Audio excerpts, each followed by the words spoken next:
नमस्कार छात्र, good morning. आज हम इकाई 2 कच्छ की सैर इकाई में थोड़ा सा आगे बढ़ते हैं। कल हमने तहसील का जो मुख्य केंद्र है नलिया, उसकी बात करते थे। तो देखते हैं, नलिया से 1 घंटे की यात्रा करने के बाद नारायण सरोवर अति प्राचीन पौराणिक धार्मिक स्थान आता है। इस स्थान को रामायण काल का माना जाता है। तो नारायण सरोवर, कई लोग वहाँ घूमने के लिए जाते हैं, तब नारायण सरोवर जाते हैं। तो वह एक प्राचीन और पौराणिक स्थान है, उसके साथ धार्मिक महत्व भी है। इस स्थान को रामायण काल का क्यों माना जाता है कि वो नारायण सरोवर जो है उसके पास कोटेश्वर नामक एक दर्शनीय मंदिर है, जहाँ से रावण गुजरा था। तब पूरे भारत का यह प्राचीन स्थान माना जाता है। कहा जाता है कि जो रामायण में रावण है वो वहाँ से युद्ध के लिए जाते थे, तब वहाँ से गुजरे थे। सूर्योदय और सूर्यास्त दर्शन यहाँ का बड़ा आकर्षण है। सूर्यास्त और सूर्योदय का वहाँ दर्शन के लिए भी लोग वहाँ बहुत एकत्रित हो जाते हैं। नारायण सरोवर से आगे की यात्रा में लखपत आता है, जो अति प्राचीन स्थल है। गुरु नानक की चरण रज से पावन इस भूमि पर गुरुद्वार है। इस समय का समृद्ध शहर माना जाता है। वहाँ लखपत शहर है, वहाँ वह प्राचीन स्थल है। गुरु नानक की चरण रज से पवित्र भूमि माना जाता है, और वहाँ एक बड़ा सा गुरुद्वार भी है। आज जीर्णोद्वार में आज ये गुरुद्वार है, वो जीर्णावस्था में होते हुए भी एक दर्शनीय स्थान माना जाता है। यहाँ एक किला भी है, उसके बगल में पांद्रव खनिज संपत्ति के लिए प्रसिद्ध है।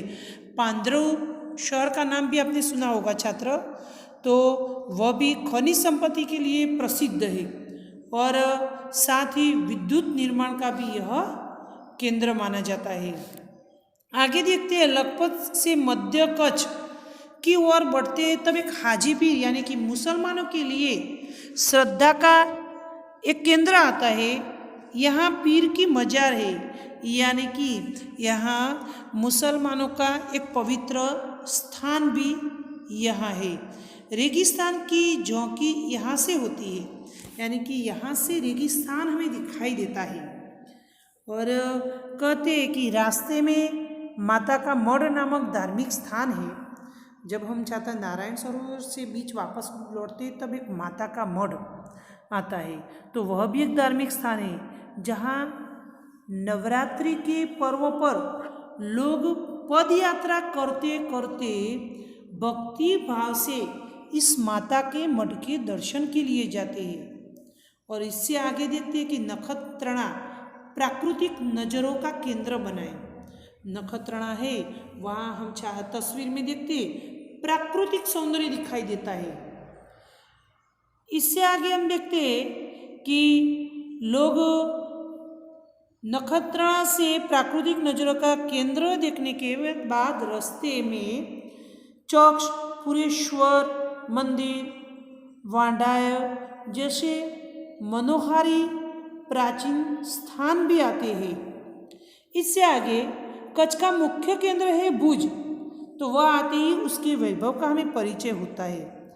आईना महल, प्राग महल, टावर, स्वामीनारायण मंदिर, हिल गार्डन, हमीरसर तालाब, भुजिया पहाड़, लोक संग्रहालय, विश्वविद्यालय आदि के यहाँ दर्शन होते हैं, और लोग इस सभी दर्शनीय स्थानों का वहाँ जाकर मज़ा लेते हैं, यानी कि आनंद लेते हैं। भुजिया पहाड़, हम जब पढ़ाई करते हैं तब हमारे पढ़ने में भी आता है भुजिया पहाड़, तो ये सभी यहाँ देखने के लिए मिलते हैं।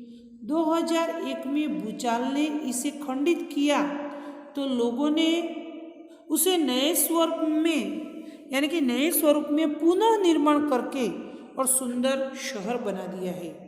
जब ये कच्छ है वो खंडित हो गया था 2001 में, यानी कि भूकंप में। तो फिर से लोगों ने बहुत मेहनत करके उसे नए रूप में एक बड़ा बहुत अच्छा शहर बना दिया है। भुज से उत्तर दिशा की ओर खावड़ा में एक काला डूंगर है। पहाड़ पर चढ़कर रेगिस्तान की चौकी करना एक अनूठा अनुभव है। जब ये काला डूंगर है उस पर चढ़कर हम दूर तक रेगिस्तान यानी प्रदेश भी हम देख सकते हैं। सरकार एवं स्थानीय जनता द्वारा यहाँ रणोत्सव का आयोजन होता है और देश भर के लोग यहाँ आते हैं और सफ़ेद रेगिस्तान को देखना एक आनंददायी घटना बन जाती है। रणोत्सव यानी कि रेगिस्तान यानी कि रण प्रदेश, रेगिस्तान में मनाए जाने वाला उत्सव। तो हर साल यहाँ भुज में ये रणोत्सव होता है और कई जगह से लोग यहाँ दर्शन के लिए आते हैं। भुज से अंजार भी जाया जाता है। आगे बढ़ते हुए सृजन संस्था में यहाँ की प्रजा की हस्तकला का परिचय होता है। अंजार में एक सृजन संस्था चलती है, यानी कि हस्तकला उद्योग चलता है। जेसल तोरल की स्मृति में मंदिर बना है जो ऐतिहासिक स्थान है। यहाँ से आदिपुर तथा गांधीधाम जा सकते हैं। सूरजबारी नामक स्थान से हमारी कच्छ यात्रा पूर्ण होती है जो अविस्मरणीय स्मृतियाँ छोड़ जाती है। तो घूमने के लिए जाते हैं तब हम हस्तकला की चीज़ें हैं वह भी यहाँ से लाते हैं।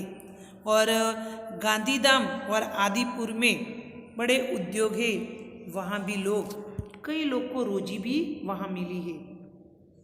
और सूरजबारी नामक स्थान से हमारी यह कच्छ यात्रा है पूर्ण होती है, लेकिन बहुत अविस्मरणीय एक यादगार स्मृति चिन्ह ये कच्छ की से छोड़ जाती है। कहा जाता है कि कच्छ नहीं देखा तो कुछ नहीं देखा, यानी कि जिसे लोगों ने कच्छ नहीं देखा उसने कोई यात्रा की हो वैसा नहीं लगता। कच्छ गुजरात का गौरव है और दुनिया भर के लोगों के लिए किसी भी मौसम में दर्शनीय एवं आकर्षण का केंद्र है। कच्छ ये पूरे गुजरात का एक गौरव है। गुजरात में लोग प्रवास करने के लिए आते हैं दूसरे राज्य से। भारत देश के कई राज्य इसमें से सभी लोग आते हैं, तो कच्छ का प्रवास अवश्य करते हैं। तो इसी प्रकार एक कहावत आज भी प्रसिद्ध है कि कच्छ नहीं देखा तो कुछ भी नहीं देखा। तो छात्र, हमें भी जब समय मिले तब हम सबको हमारे परिवारजनों के साथ कच्छ की यात्रा अवश्य करना। वो सभी ऋतु में हम कच्छ की यात्रा कर सकते हैं, तो कच्छ की यात्रा करके उसका मज़ा अवश्य लेना। नमस्कार।